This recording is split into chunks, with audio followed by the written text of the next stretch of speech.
Finally अस्ट्रेलियाको 10 वर्षपछि आफ्नै बिजनेस खोल्न सफल भए है म गाइज। म दसैँको मुख आउँदैछ, बुच्चर सप खोलेको छु। एकदमै फार्मबाट लिएर आएर मैले यो खसीको मासु सप्लाई गर्ने गर्दछु। अस्ट्रेलियाको जुनसुकै कुनामा पनि फ्रेस गोठको मासु, होल गोठ, बेबी गोठ, जस्तो सुकै गोठ भयो नि मैले सप्लाई गर्ने गर्दछु। तपाईहरूलाई यदि मासु खाने इच्छा छ भने रातो मासु चट्ट लाएर मलाई यहाँ तल कमेन्ट गर्नुहोस्, लाइक गर्नुहोस् मेरो भिडियो।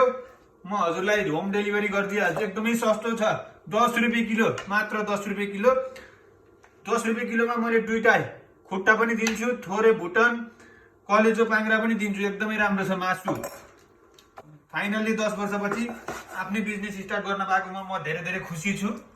खसी बोकाको मासु भने यहाँ काटेर बेच्न पाइरहेको छु। ल गाइज, दसैँ आइसक्यो, मासु खान पर्छ। मासु अर्डर गरिहाल्नुहोस् प्लिज।